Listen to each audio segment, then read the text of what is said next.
Hello, and welcome back to Ace Attorney Investigations. There might be a little bit more background noise than usual because I'm recording during today. I'm sorry if it gets annoying. Hopefully it won't bother you too much, and I will do my best to edit all of that out. Alright, here we go. I think it's pretty easy to say who the culprit is at this stage. What? Really, sir? I know what you're thinking, Miles Edgeworth. But the killer can be none other than Miss Rhoda Tenero. Okay, we have to prove Rhoda innocent, I guess. Here we go. If it was a crew member, any one of them could have shown Agent Hicks to the cargo hold. But the point to keep in mind is the keycard that allows the elevator to come down here. The only person with such high-level access is Miss Rhoda Tenero. I'd say that's a pretty decisive piece of information, wouldn't you? I know what she's trying to say, but I'm not certain it's as simple as that.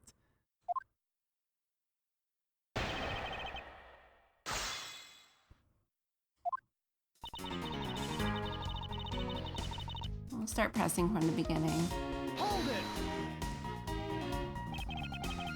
That might be true, but then it could be anyone, including Ms. Meal or even the captain. Don't be a fool. A plane without a pilot in the cockpit is like a horse without a rider, crop in hand. Much like Scruffy over there.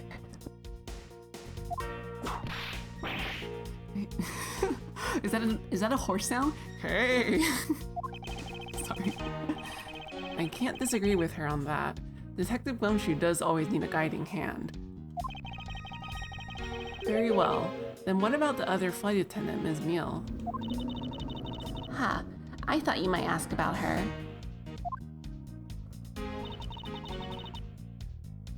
Hold it!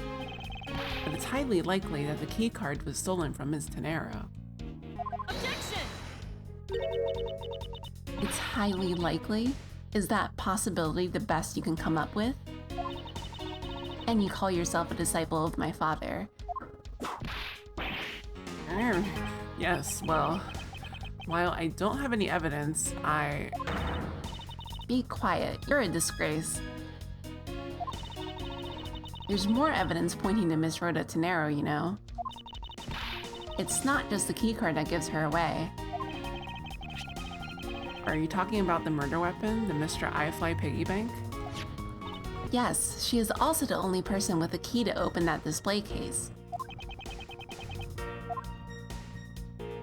That didn't really get us anywhere, did it? Hold it! Oh, that did, okay. That was a new piece just now. Objection! Oh, what is happening? Stop right there, Miles Edgeworth. You don't have any proof that this is just a red herring. If you must keep on insisting that it's a fake, then what is the real murder weapon and where did it go? Speechless, I see. That's not a surprise. After all, you know that we've searched the entire cargo hold and came up empty-handed. There must be a way. There must be something that can help me rule out the piggy bank as the murder weapon. What should be examined further to help us ascertain the authenticity of the weapon? The piggy bank, the crime scene, or the body? I don't know. We've looked at the piggy bank already. The body would potentially have a second cause of death. And then the crime scene could potentially have the murder weapon. Like either one. Maybe the body. Francisca, I think you were too quick to jump to your conclusions. Oh, was I?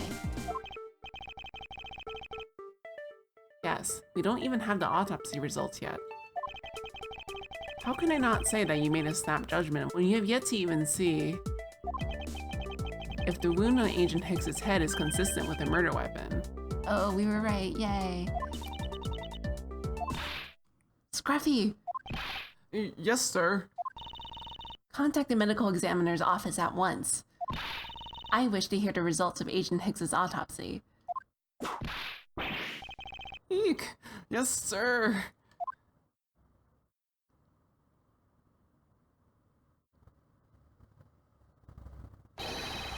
We've got a big problem, Mr. Edgeworth, sir. That was quick. What is it, detective? They're still doing the autopsy, but they said that they already know this one thing for sure. Report, now. The doc said that it's one giant bruise from a beating from his shoulder down to his mid-back. From the victim's shoulder to his mid-back? He was beaten over such a wide area? Well, I'd say maybe it's a sign that the killer had a grudge against Agent Hicks. It wasn't just his head. The killer went all out and hit him multiple times, sir.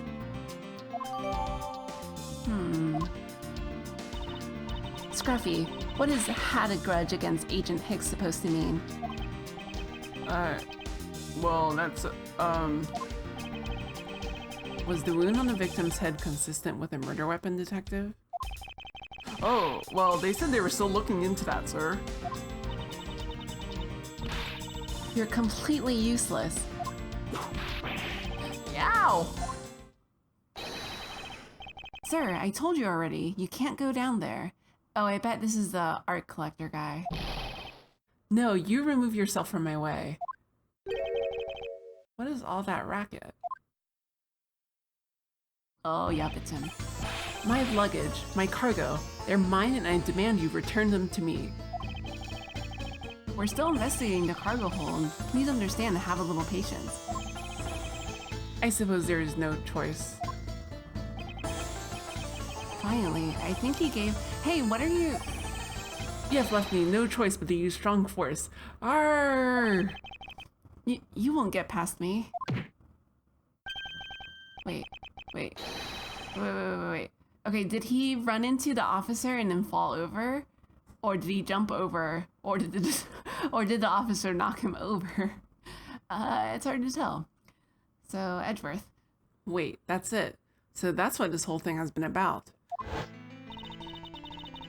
Further, there is the matter of the key to the display case that held the murderous bank.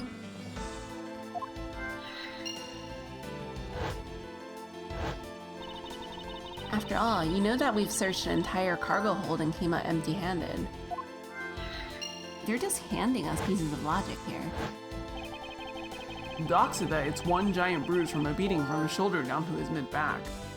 Well, I think that rules out the Mr. iFly bank, right? Because if he was beaten by that, he would have like a bunch of little marks instead of one giant bruise. That could be it.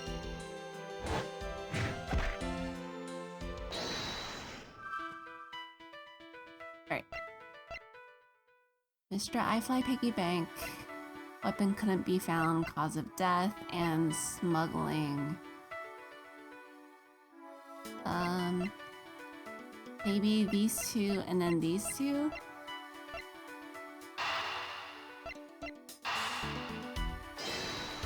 Let's see. Yes. Allegedly, the killer struck the victim many times over, which is why there is extensive bruising over such a wide area. But is that really the correct conclusion to draw from the evidence? The bruise from his shoulder to the middle of his back is one continuous mark,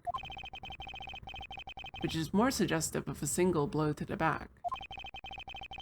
If that's the case, then a piggy bank is much too small to have caused that. Therefore, the murder weapon must be something far bigger. Here we go. Okay, we've still got more logic to do. The new one is the unusually large area of bruising suggests that a very large weapon was used.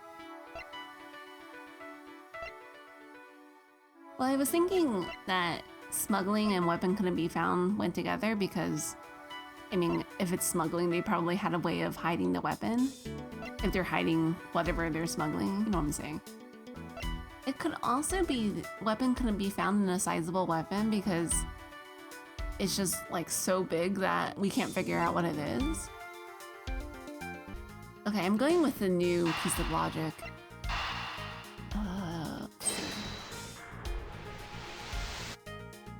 Oh, yes. Yay. If we're looking for a rather large weapon, you'd think it would stick out. But so far, we haven't found anything that resembles a weapon of any sort. Perhaps, just perhaps, it's something we all overlooked from the very beginning. Because normally, it's too impossibly big to be taken into consideration.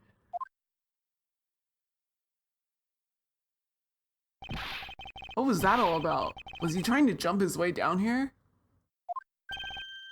Franziska, What? What do you want? I found it, Franziska. I found the real murder weapon. You did? He really jumped. We didn't realize it until now, but the answer has been right in front of us this whole time. He might be hurt. We should go check up on him, sirs. There's that pompous attitude of yours again. You should learn to drop that habit. This coming from a prosecutor with a habit of whipping everyone she comes across.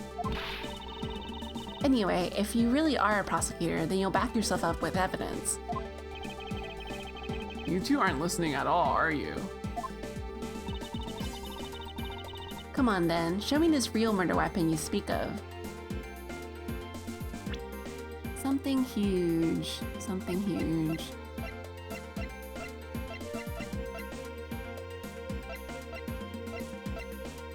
What was this new piece again? Instantaneous death resulting from blow to back of head, bruising head and bent back. Okay, no, that's just a result.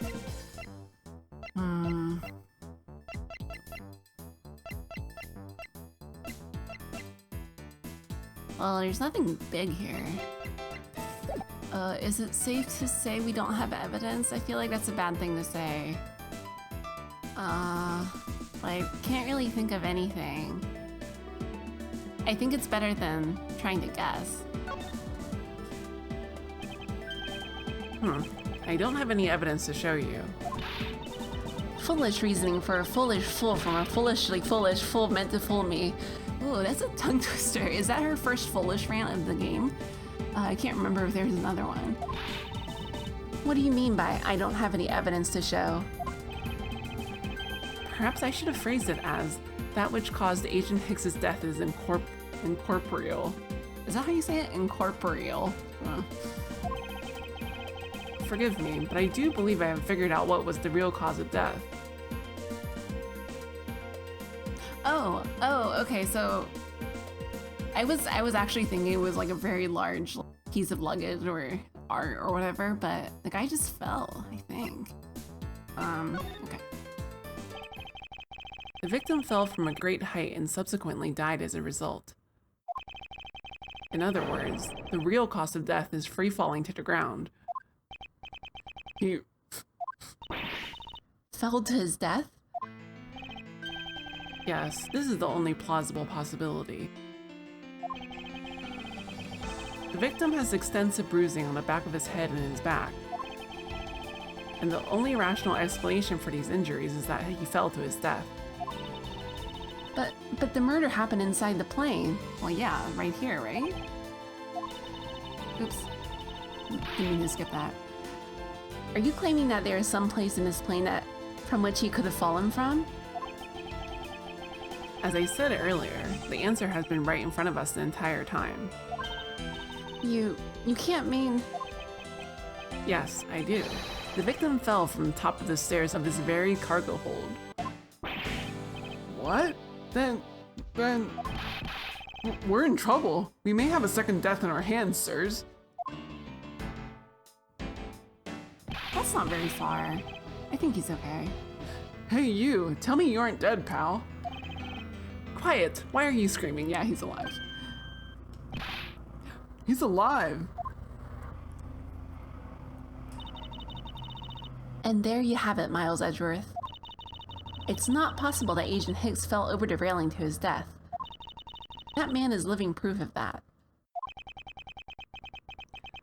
I suppose it's true that it's not possible, given the current circumstances. The current circumstances? What is that supposed to mean? Suppose that large piece of cargo wasn't there at the time. What would have happened then? He would have been a Borginian pancake for sure, sir. I suppose that man over there wouldn't still be breathing. But the reality is that the cargo box is there. So there's no point in entertaining your wild hypothetical scenarios. It may be there now, but there's no proof that it was always there. Ha! As if there could have been a window of time when that giant box was not there. I feel like the way she phrased it is just screaming, yes, there is a window of time that the giant box was not there. Ah, but there was. What? What can I use to show her that it's possible the box was not always where it is now? They stopped for refueling at some point. Yep, here. Made a brief stop from 4 a.m. to 5 a.m. to transfer cargo and refuel at transfer points. Take that! You refueled in the Republic of Zhangfa? Oh, I forgot she wasn't on the plane. Right, she came from the airport. Yes, this flight had a short layover in Zhangfa in order to refuel. But that wasn't the only reason for the layover. We also transferred some cargo. What if the box in question was only transferred onto the plane at that time?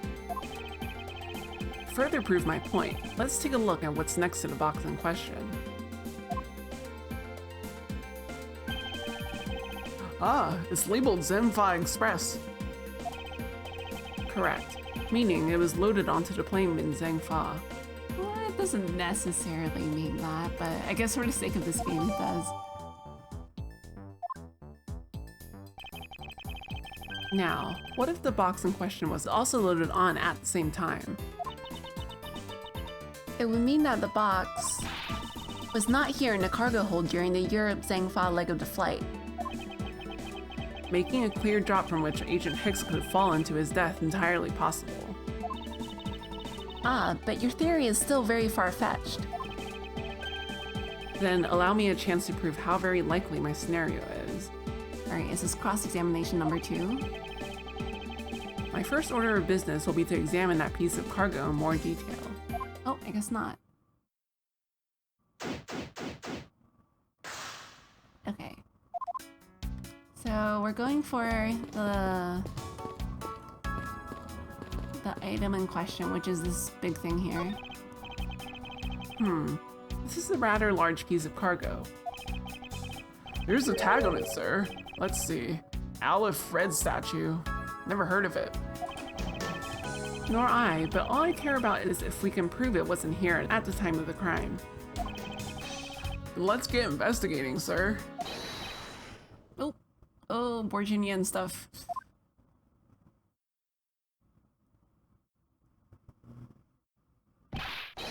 Look here, do not go about touching my possessions without my permission.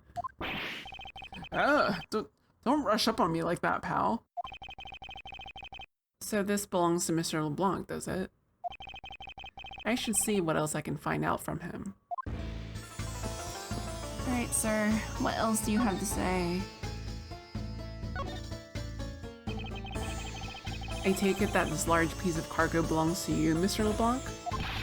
Of course it is mine. I shipped this fine piece of art from Europe. This Alif red statue is worth 10 million cents. No, maybe much, much more. Mr. LeBlanc's reason for choosing this plane must have been the large cargo hold. 10 million cents?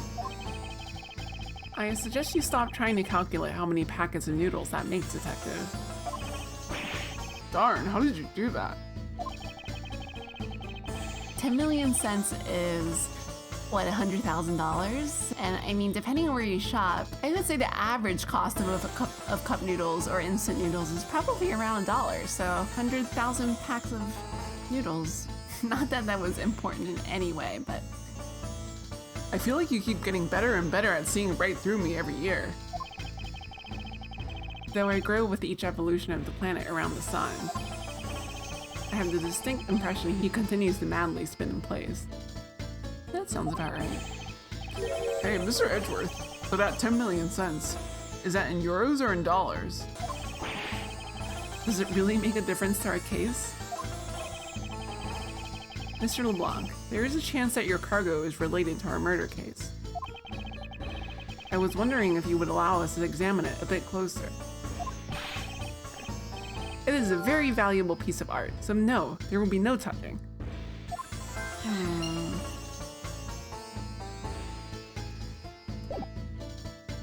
So, did he just say that he imported it from Europe? Because we just said that it didn't come from Europe. Is that in our logic, maybe? Smuggling, valuable piece of art. I don't think so.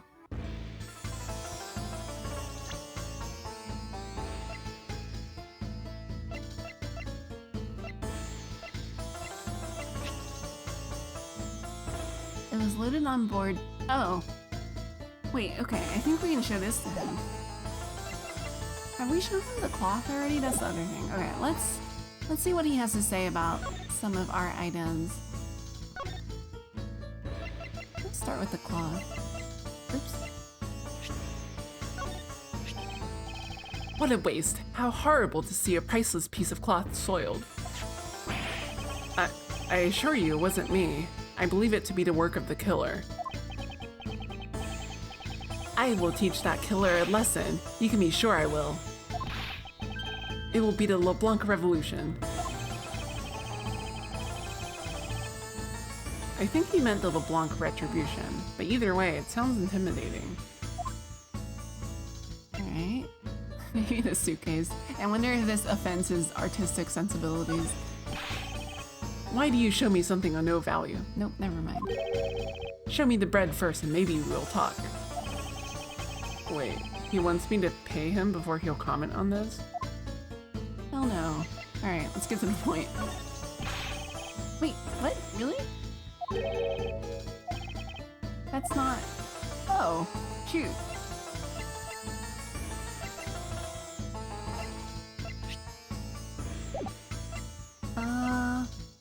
Okay, I was wrong.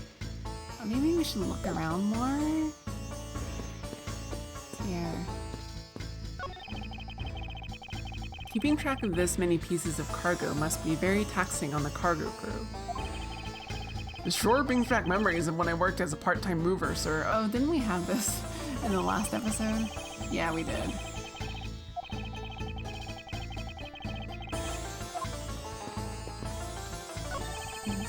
Oh, that's the same, never mind. The leftover suitcases sit here, lined up in two pretty neat rows. Too bad for Mist and Arrow, but this design is unmarketable. I'd buy one if it was cheaper, sir. Do you think they'd sell it to me at a discount? Oh, or why don't they sell them in the airport and have a bargain basement sale? Buy one, get one free. If you win the raffle, you get one more for free. How about those ideas, sir? I think if they did that, everyone would lose. To be fair, at least like selling them in the airport would make more sense because people are more likely to buy luggage in an airport than on a plane. So I wouldn't say that's a completely silly idea. If I may have a word with you, Francisca.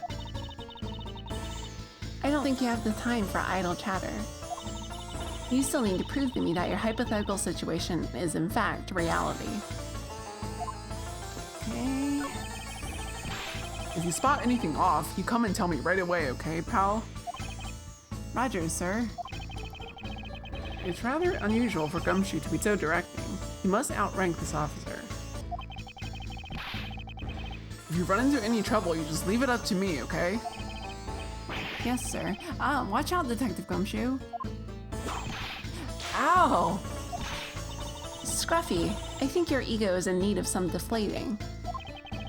I was following in your footsteps, sir. I want to try patronizing my subordinates. Cruel and unforgiving to the detective, even in front of his own subordinate. So, Mr. Hicks was actually an Interpol agent. That is so cool. I can't believe he was from Interpol. The adventure, the glamour, and the miraculous big escape when you get caught by the enemy. He's probably talking about some movie. Except, in this case, there was no big escape. And no miracle.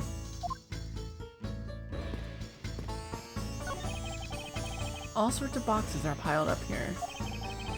This one says flammable, and this one it says pharmaceuticals. Oh yeah. Sorry. I am repeating all sorts of things. Can we see the spot where he jumped from? Good job, officer. Mr. LeBlanc is certainly not an easy person to hold back. No thanks necessary, sir. It's all part of the job, even if he did eventually get by. Well, I have a few things to ask him anyway, so it worked out in your favor this time. Thank you very much, sir. Next time, I'll be sure not to let anyone through. Even if it takes my life in the— No, don't do that. Even if it takes my life in the process, sir. I appreciate the sentiment. However, we can't have people getting hurt on a job either. So, all signs are pointing to Mr. LeBlanc. What am I missing? Can we do logic? I mean, I guess.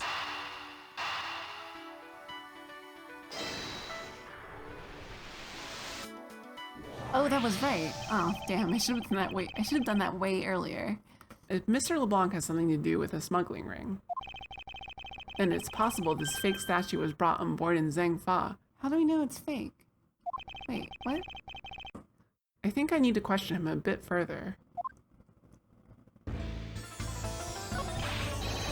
Look here, do not go touching my possessions without my permission. We just want to talk to you. I suppose I have to first appease Mr. LeBlanc if I want to examine this in more detail. What does that mean? Wait, so I can't talk to him anymore? Oh, yes I can. Fake statue. Right. He's gonna be pissed off. About your statue, Mr. LeBlanc. I wonder if it might be a fake. What? How dare you say my art is fake? I suspect that your statue might be the target of an international smuggling ring. Don't say such fantastical things. Those thieves would not dare. I have the certification of my cargo right here.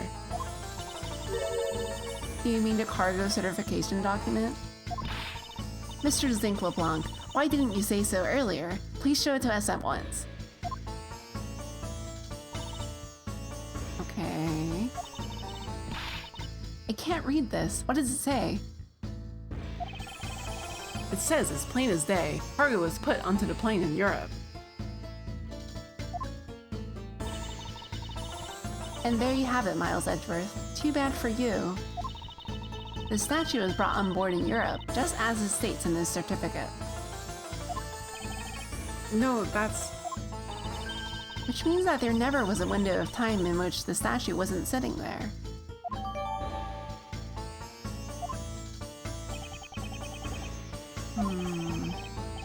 I respectfully disagree. We can't discount the theory until I see the statue for myself. You can have your wish. Look at it yourself and see I am right.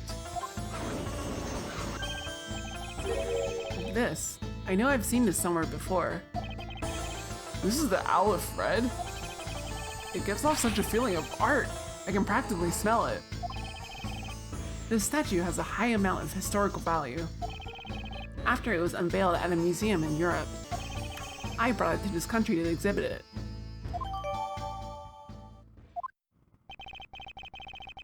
I believe a closer look is warranted here. So this is the infamous Alif red statue. What is it, Mr. Edgeworth? Did you find something? There's something wrong with this picture. We should examine it in more detail. Looks like... Oh yeah, we can go up and down.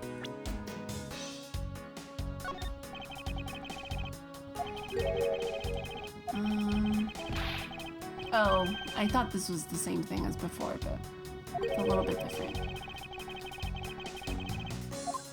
Right. Anything down here? What's this? The statue looks like it's stepping all over its neighbor's cloth cover.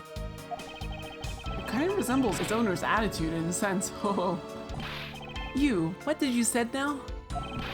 Further, my clothing's hem is not being stepped on by anyone. It is too expensive for me to allow that to happen. Please forgive the trespasses of my subordinate. Why should I forgive the trespasses? Unless it is an expensive dress, you keep it.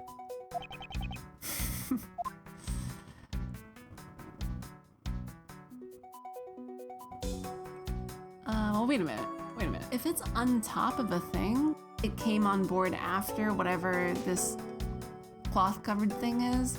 But I mean, both of them could have come on board in Europe. So the other thing I believe is the statue because it's in this picture, I think. Oh yeah, there it is. And the issue here is that there's nothing red about this statue.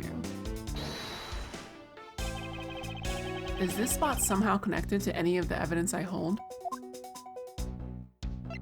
Eureka! These eyes are awfully orange, don't you think? Yeah, and pretty. They remind me of sunsets when I was in grade school, sir. I don't think you see what I'm talking about. No, I do, but it's really like the color of the sun when it's setting, sir. The memories. I remember standing out in that field, spitting with my arms out until I felt ill. Oh, he's so pure. I don't care about sunsets. Focus, detective. What color are the eyes in this photo? Huh? Ah, sir, they're red. As I thought, the statue is a fake. Mr. LeBlanc, what do you want? Do you not know I'm a busy man? I allow you 2 seconds for your answer. Alif read, I suppose this is your pride and joy, is it not? It is the biggest trophy on this European trip. Do you know why I wanted to possess this statue? The trigger started 17 years ago. Oh, do we want to hear about this? We don't want to hear about this. Better grab a chair, sir. Sounds like this is gonna be a long story. Mr. LeBlanc, I regret to inform you, and you have my heartfelt sympathy, but... What is that? Sympathy for what? You'll see. I'd like you to compare the eyes. That large fellow there has very bright and pretty eyes compared to you. Aw. I wasn't talking about the two of us. I meant the eyes of the statue in front of us and the one in this photo. Why the sudden yelling? Now then. Oh! It is a photo of the statue on display at the museum in Europe. Ah! Now, do you see, Mr. LeBlanc? The statue before us is a fake. A fake? I believe that even further examination will be required, now that we have confirmed that this is indeed a fake. There must be some sort of proof that this was brought on board in Zhengfa. And I will present to you evidence that will resolve the remaining contradiction.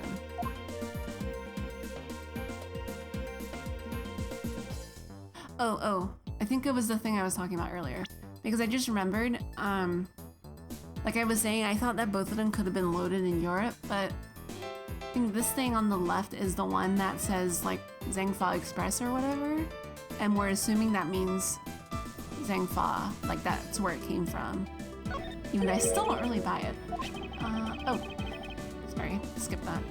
It says Zhengfa Express on the cloth, sir. Something is tugging on the corner of my mind, as though something is out of place. Alright, I guess we need to deduce, right?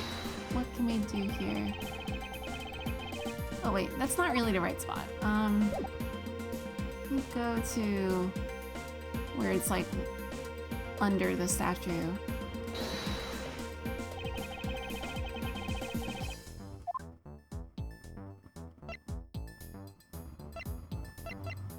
Oh, here.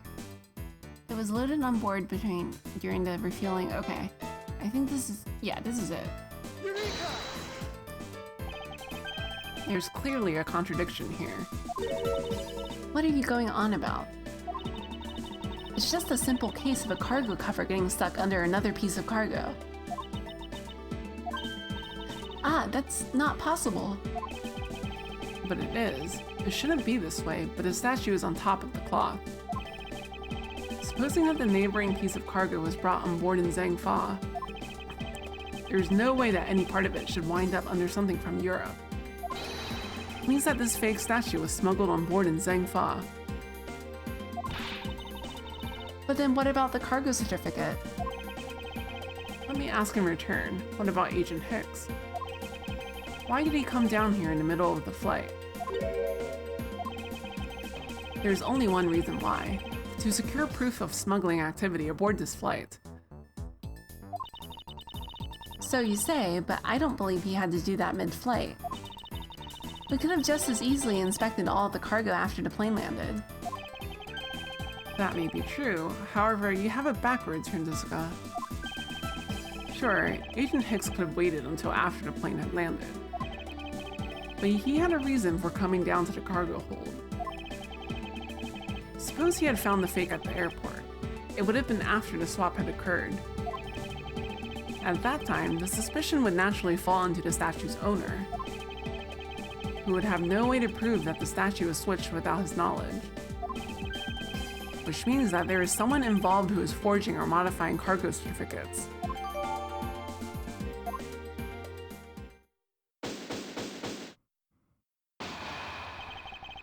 Okay, that is the end of this episode.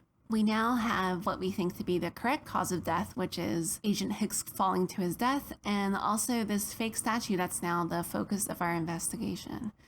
We will look further into this next time, but for now, we're going to call it a day. As always, thank you for watching. Please leave a like if you enjoyed this episode, and I will see you next time. Bye!